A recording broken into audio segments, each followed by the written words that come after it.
majina anaitwa Wile Amos, ni meneja wakala vipimo. Tuko kwenye maonyesho ya kilimo na ufugaji ya 88 ya mwaka 2026. Wakala vipimo tunashiriki kwenye maonyesho haya katika kutoa elimu kwa wakulima pamoja na wafugaji kuhusiana na sekta ya nishati. Tunachoelimisha wakulima pamoja na wafugaji kwenye eneo la gesi ni namna wanavyopaswa kubadilisha matumizi ya kutoka kwenye nishati ambayo sio safi kwenda kwenye nishati safi kwa kudhibiti usahihi wa zile gesi ambazo zinatumika. Jukumu la wakala wa vipimo katika sekta ya gesi ni kuhakiki usahihi wa ile mitungi inayotumika kwenye gesi, na jukumu la mkulima pamoja na mfugaji ni kuweza kuhakiki kwamba ile bidhaa anayoenda kuinunua pale dukani ina vipimo sahihi. Na atajuaje kama ile bidhaa ina vipimo sahihi? Na kuangalia ule uzito ulioandikwa kwenye ule mtungi, na pia ana wajibu wa kuhakikisha kwamba ile gesi ambayo anainunua pale dukani usahihi wake umeshapimwa. Na kwenye lile eneo la uuzaji wa gesi kutakuwa kuna mzani.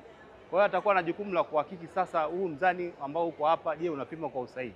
Na anajuaje kama ule mzani unapima kwa usahihi? Kutakuwa kuna stika ambayo imekaguliwa, imewekwa pale na wakala vipimo, atapima gesi iliyoko pale kujiridhisha usahihi wa kile kipimo. Pia kwenye eneo jingine ambalo wakala vipimo tunashughulika nalo kwenye sekta ya nishati ni kwenye mafuta ya dizeli.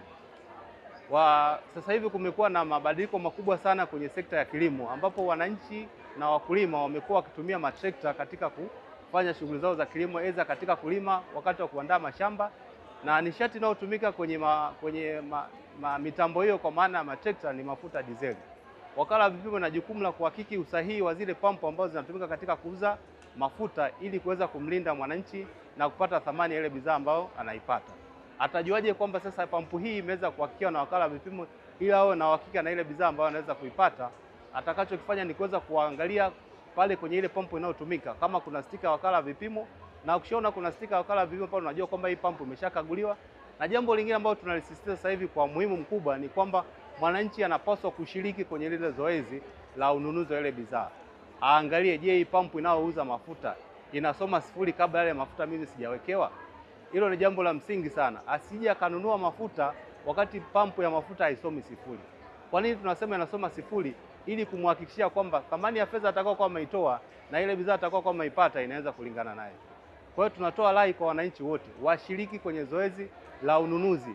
Asiyokaa anaendelea na mambo mengine akamwachia muuzaji wa mafuta aweze kumuuzia yale mafuta akiamini kwamba bidhaa anayoipata iko sahihi. Tunawakaribisha wananchi wote kwenye maonyesho haya, watakuja kupata elimu kubwa inayohusiana na masuala ya vipimo, kuna masuala ya ufungashaji wa bidhaa ili kuongeza thamani ya bidhaa ambazo wanazizalisha, na mambo mengi ambayo yanahusiana na sekta ya kilimo. Tunawakaribisha wote.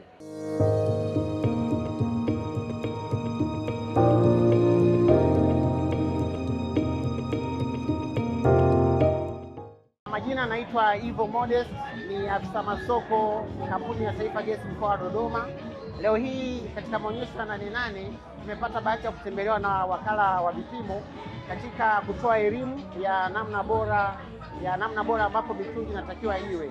Na leo hii wakala wa vipimo ameweza kutuelewesha na kutuelimisha namna ambapo mitungi inatakiwa iwe kwa maana ya uzito wa jumla. Kwa hiyo na sisi tunapenda kutumia fursa hii kuhamasisha wananchi wao watumiaji wote wa gesi zetu kwamba kila anaponunua mtungi ni lazima ahakikishe namba iliyoandikwa kwenye mtungi, anapopimwa kwenye mzani usome namba ile ambayo imeandikwa kwenye mtungi. Vile vile ahakikishe kila mtungi anaponunua unakuwa una ile siri ambayo haijatobolewa. Kwa tunahamasisha wananchi wote wahakikishe kwamba hivyo vinazingatiwa ili fedha zao waweze kupata thamani ya fedha zao katika matumizi ya gesi.